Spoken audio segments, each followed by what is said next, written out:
All right, now after Edge of Night, there were a few other notable films and TV shows before we get to I Dream of Jeannie. In the early 60s, you did a couple of episodes of the classic CBS drama, The Defenders. Uh-huh. Any memories of that? With Marshall, working with Marshall. E.G. Marshall, E.G. Robert Marshall. Mm-hmm. Yeah, and Robert Reed. Yeah, that's right. Yeah, it was a learning thing. I just remember that to enhance my part, I started smoking a pipe during the shooting. I mean, when we were actually shooting. And I didn't really know how, you shoot a thing, then you stop, then you go back and do it again, then you do it for another. And I was smoking like 20 bowls of that stuff a day. And I thought, oh my God, why did I choose this to do? And then you have to match everything. Did I take a draw on the pipe at this line? Oh God. Henry Fonda taught me, just put your hands on the table and leave them there. Then you don't have to match anything. Yeah. It's good advice. Oh boy. Now, speaking of Henry Fonda, in '64 you did a feature film with him, Failsafe. Mm-hmm. Talk about that. When I was asked to do Failsafe, oh God, no, what's the director's name?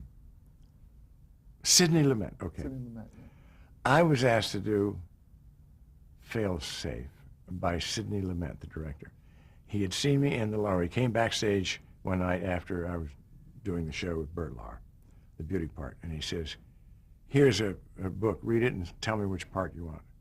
I'd like you for Buck, who was the interpreter, the Russian interpreter for the president, who was played by Henry Fonda. And I read it, and I thought, this is wonderful. I don't have to learn Russian or anything like that, but I was an interpreter. I was on the phone, and I'd hear him, and I'd tell. And it's kind of a classic now. As a matter of fact, Mr. Clooney did a live version of it not too long ago, 3 or 4 years ago. They asked me to be on it, but I thought, no, I've done it already. And they didn't want me to play that part, of course, because I'm 50 years older. But I played a senator or something. I just didn't feel like doing it. But that was a great experience. I had a great time doing that. Now, wasn't there some controversy with the studio at the time about the release of the film? Well, I found out about Hollywood. We did this film, cute little film, nice, very intense.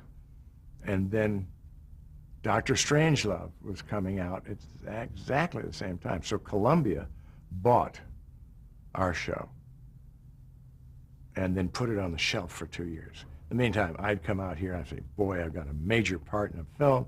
Hot dog, nothing. I mean, it was not even, they didn't even know who I was out here. So, I know about business in this town.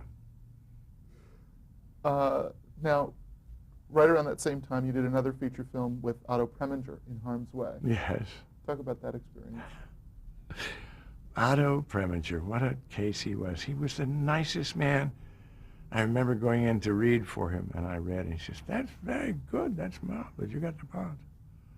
I said, wonderful. So I went out to Hawaii, and first day of shooting, we were on the bow of this ship, about 26 one-liners. And Tom Tryon was in it. And he had done 3 or 4 movies, or 3 movies, I think, with Otto before this. And the scene was, we're playing cards on the deck, and then he's standing watching us, and a guy comes up with a telex and hands it to him, and it said, Japanese spotted over 400 miles from airplanes coming in, and he says, I don't understand this. Where are those planes coming from, blah, blah, blah. And Otto made him so nervous that after every take, we would hear the sound man saying, we're getting a lot of paper noise on that, because he was shaking so much, right? He was shaking because Otto just scared him to death, as he scared everybody else. And so finally we got the take, and at the last take, they had been wetting down the paper so it didn't make any noise, and it just shredded right. So we had to do that over again. And then everybody had a line, like 26 guys had each line, and then mine was the last shot before lunch. And I I did it, and he said, Otto said, cut. And Mr. Hagman, you are a Broadway actor, is that correct? I said, yes. Why are you so incompetent? And I said, oh, shit, I'm sorry. He said, do you swear at your directors in all your shows? I said, what? You said, shit. I said, oh, fuck. I mean, shit. Oh, fuck, shit. I don't know. And I started to, I don't give a fuck one way or another, you know. And he said, print that. He didn't want to do it anymore. So I had that one time I got to say my line. And then at lunch, after that, he was perfectly charming again. And then once that camera started going, he turned into this ogre. So that night, after shooting, I went back and to the hotel, and everybody was there. Burgess was there, and Carol O'Connor was there. And everybody had small parts in this. And everybody was trying to figure out a way to kill Otto Preminger. They said, isn't there some way we could poison that son of a bitch? Do you know anybody who's got any poison? I said, well, you know, there's a lot of Chinese herbal places here. I'm sure we could get something that would put him away or give him the shits or something like that, you know. Oh, he was awful. Everybody was terrified of this. Pat Neal was there, and she had about 3 martinis. I don't even think she drank, and we were all trying to figure out ways of getting back at him, but he never got his comeuppance, I don't think. God, he was scary. Now, that same year, you appeared in the final 2 episodes of the NBC series, The Rogues. Oh, yeah. Talk about how that came about. I was looking for work, and there was a guy casting for them named Bob Walker. And we became friends through Lee, the wonderful actor with the silver nose, Lee Marvin. Oh. And he was trying to help me. I don't know why. He just took to me and just, you know, helped me, showed me around, took me on the sets where he was shooting, things like that. And through him, I met Bob, who was a friend of his. And Bob then was casting for 4 Star. So he says, Larry, didn't you play in the film where you were a Russian interpreter? And I said, yeah. He says, I got a part. It's very small, but you need to talk Russian. And I said, I can do that. I'm a Russian interpreter. I didn't know what I was doing, but I found a Russian guy, and he read the whole thing for him, and I learned how to do it in Russian, and fairly good too. So I did that little part, and it was like a voiceover or something. And then he said, and then one of the stars of that show, The Rogues, was leaving to do stock, which he couldn't get out of. And they had gone over, somebody had been ill, and they had to elongate the shooting schedule. And they said, well, you want to take his part? Now, what the hell was the guy's name? You want to take his part? And I said, sure, wonderful. So I did 2 more of those, playing one of the rogues.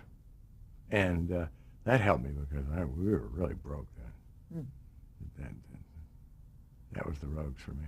And I got to work with George Sanders. Talk about George Sanders. George Sanders was so funny. He always came with his man. And we got there, and he had like 10 pages or something to do that day, the denouement of the character. So let's have a little rehearsal. And so he had a rehearsal, and he was carrying his sides like this. And the director said, Mr. Sanders, could you put the script down? He says, put the script down. Are you shooting? He says, no, we're just rehearsing. He says, well, I don't know my lines. He says, you don't know your lines? He says, well, no. For what you're paying me, you don't think I'm going to learn my lines on my time. And everybody went, ooh. And sure enough, he didn't know one single one, so everybody was rehearsing around him, and he was just cramming with this guy. And it came off fine. It came off fine, but I just thought, what an attitude. I'm not going to learn my lines on my time, your time. I do it. Oh, Jesus. That was a great lesson to me. I never followed that line. I like to know my lines. Even if you have to put them on tape and listen to them the night before. Absolutely. Or write them in my teacup. You know, I'd be having coffee or something, and I'd have a difficult line that I couldn't I couldn't understand, so I'd write it on the inside of the teacup or the coffee cup, right? So Patrick Duffy, when we were doing Dallas, Patrick Duffy picked up on that, and he had the maid come along and pour the coffee right up to the brim, so it melted all the writing I had off in there. So, cut. Sorry, guys. I don't know. It's one of his little jokes, you know. So now, in 1965, you were cast in the NBC sitcom I Dream of Jeannie. Mm-hmm. Talk about how that came about.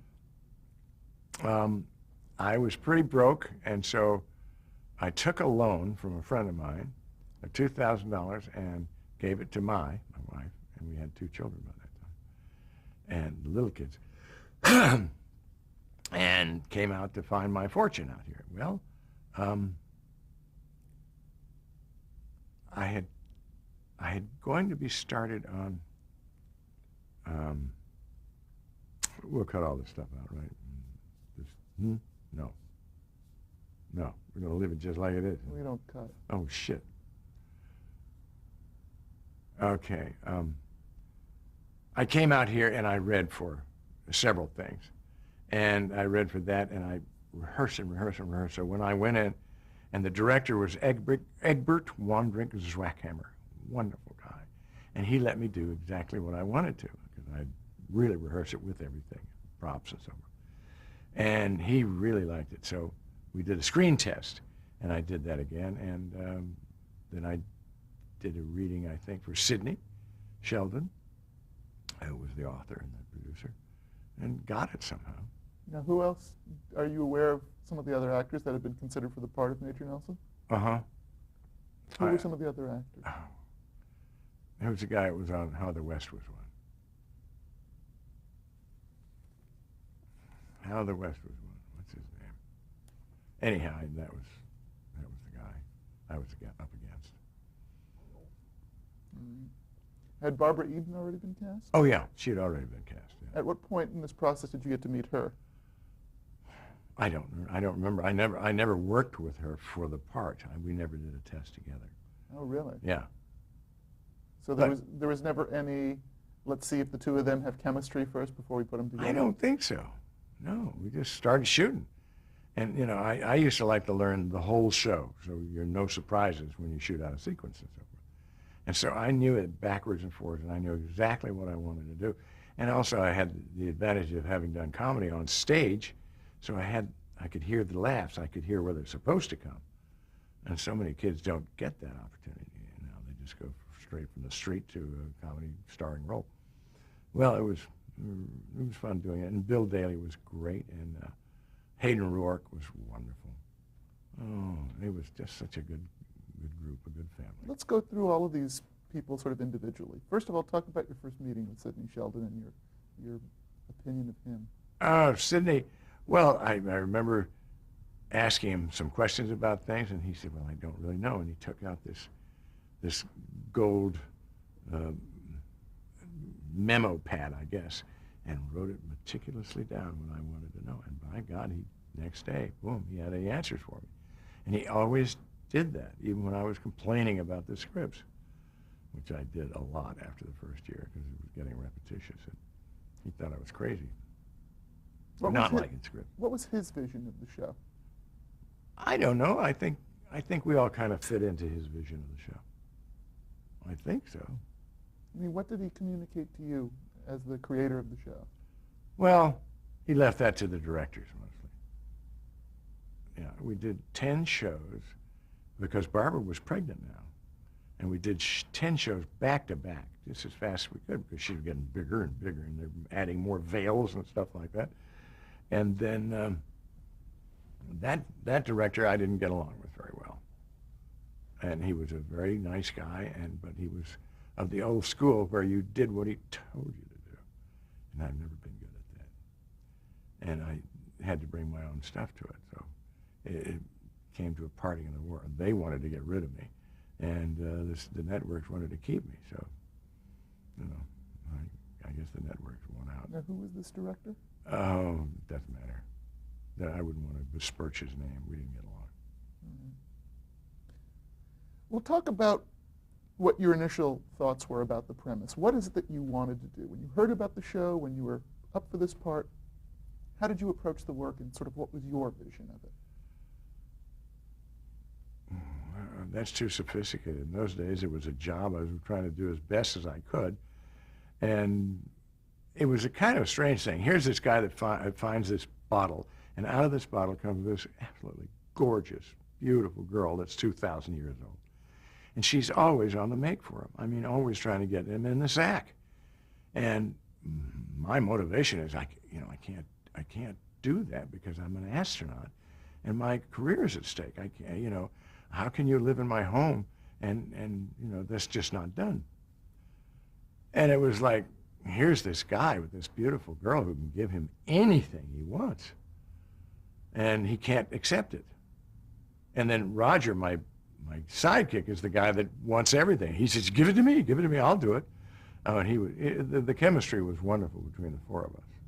Well, let's talk about the actors. First of all, describe Barbara Eden, both personally and professionally. Oh, Barbara is the most professional actress I know of. I mean, she is always there, always knows what she's going to do, and is great at it, and looks just marvelous. Oh my God, when you think of that girl, how many people lusted over that girl for 5 years? Huh, she's great. What characteristics do you think did she bring to the character that helped to define it? Well, youth and beauty.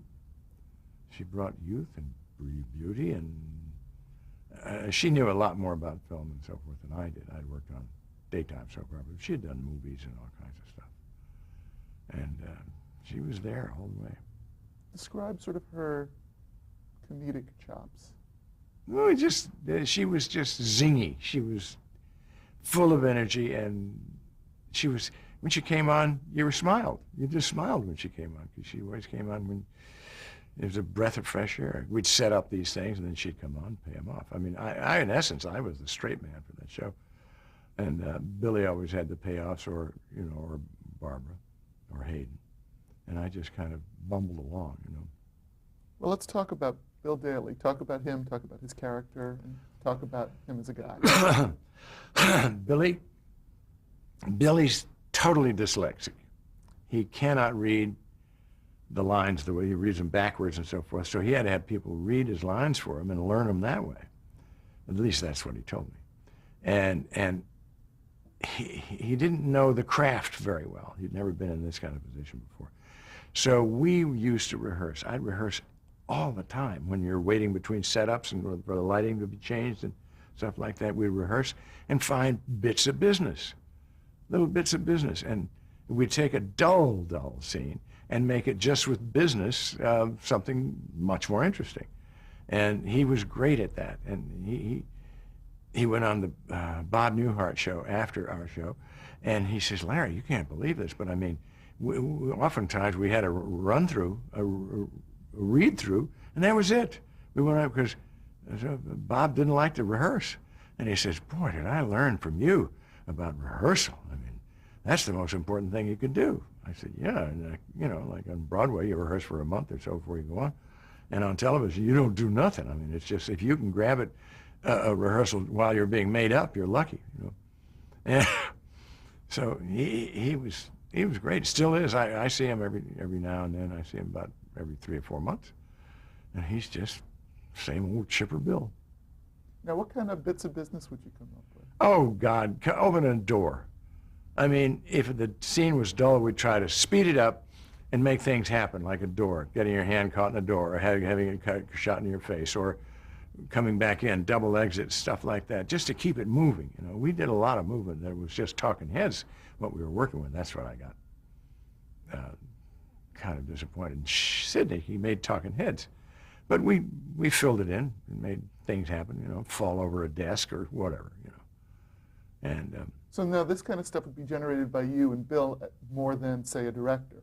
Oh, the poor director just had no choice, I mean, we just bowled our way through. He'd come and say, go over there on that line and go over there. And I said, why don't we just kind of wing it until we feel comfortable in the scene? Oh, well, okay, if you really want to. And we'd do a scene and change it around within the realms of what he was talking about. But, you know, there are times when a poor director, and I've directed plenty of shows, just doesn't have any control. I mean, and a soap opera, and they can call the shots because they have overall. But in comedy, it's best to work it out and see where it goes rather than take direction, because it stifles the acting, I think, and it stifles the fun of creating. I mean, although we're just interpreting what's written down, creating and feeling. If you take away that creative feeling, it's just no fun. And we had a lot of fun on that show.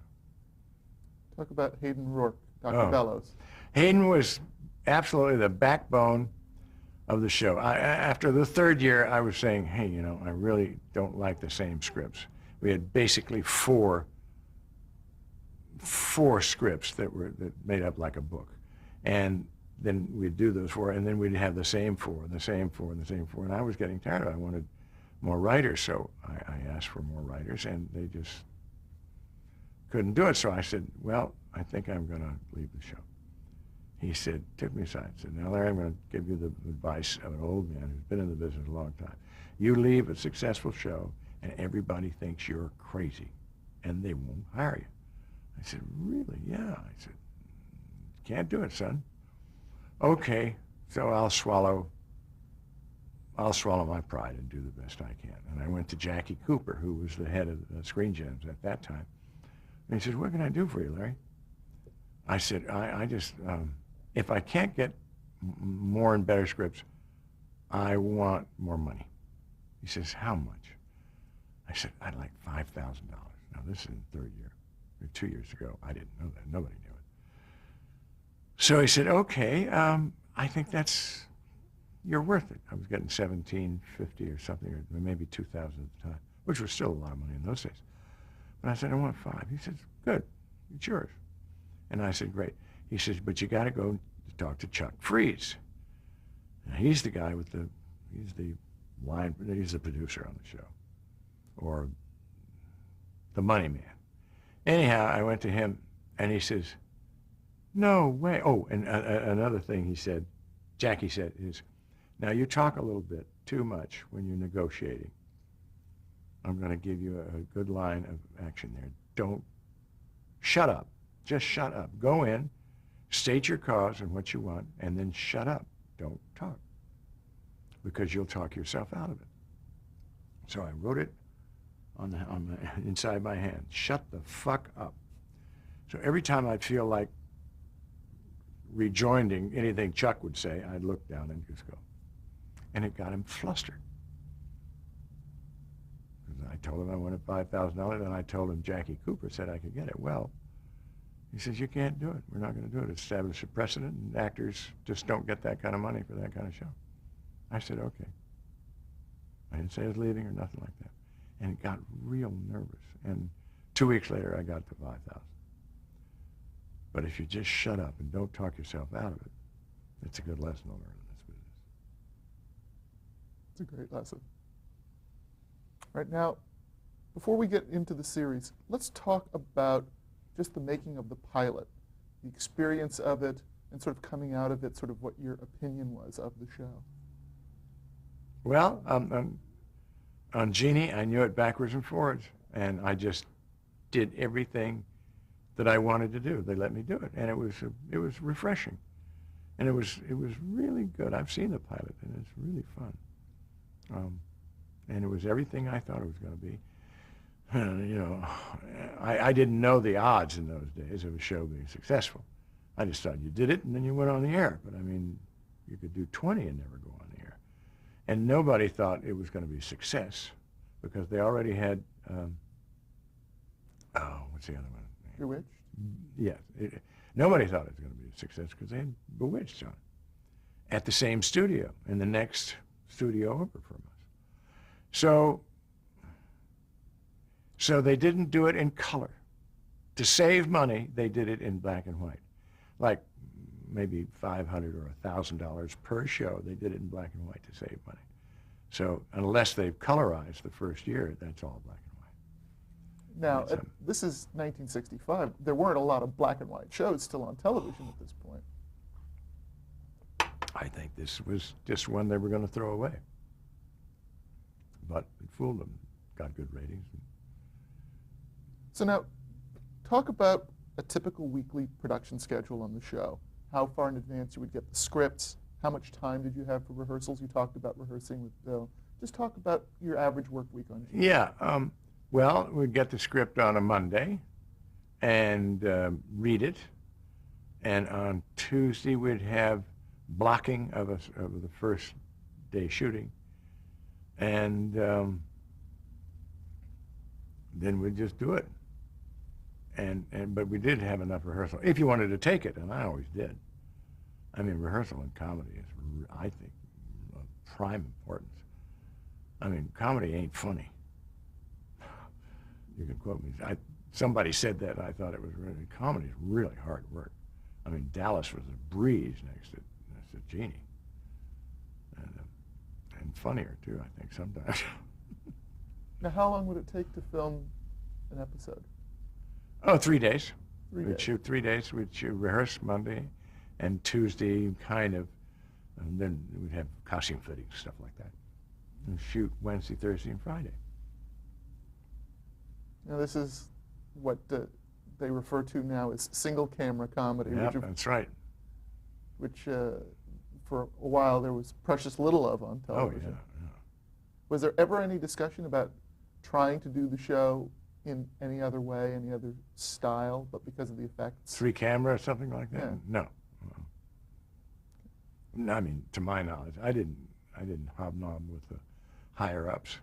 I was down there with the grips and the camera people. I never knew anything was going on. Same in Dallas. I'm always surprised by changes they made sometimes. Talk about some of the directors. We have some of the names of some of the directors on the shows. The first director I believe you referred to was that Gene Nelson? Yeah. Okay, so we've talked about him. Mm-hmm.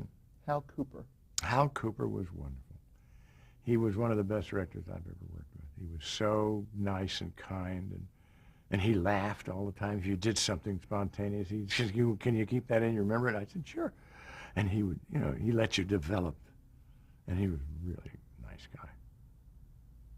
Claudio Guzman. Claudio Guzman was my man. I mean, he was the guy who was in my corner from the very get-go. Well, he wasn't in from the very get-go. When I started complaining about scripts and so forth, they brought Claudio in. And they did get some other writers, and he, everything had to go through Sydney, of course. But we got some good writers. And Where did you know Claudio? I didn't know him. I'd never met him before. And he just came on, and he literally saved my life. I had been addicted to tobacco and a certain kind of speed. It's called Bontrol. My wife had it when she had the baby, my son, and it was a weight reducer, so I would take a couple of those a day. And then I got out to California, and I ran out, so I took my bottle in to have it refilled, and they said, I had to call back to New York and get the doctor to give me another prescription. And I got this bottle back, and it said, "Caution, this medication may become habit forming." And I said, "Oh, that's a lot of shit. I've been taking these every day for 5 years, for God's sake." Oops. Uh-huh. And I was addicted to a kind of amphetamine. I didn't know it. It was all doctors, which made it okay. Well, I quit smoking, and I stopped those things at the same time. And I went through like a nervous breakdown. I mean, I was really strung out on none of those things, tobacco or speed. So I was having some problems. And Claudio would take me under his wing and take me back to his house, and we'd have a drink or something like that, and he would talk me down, and then he'd take me sailing on his sailboat. And he was really like an older brother. And he helped my career tremendously. And he always used to laugh at me, too, which was nice. Yeah. He was a great guy. All right, we're going to break tape. Okay.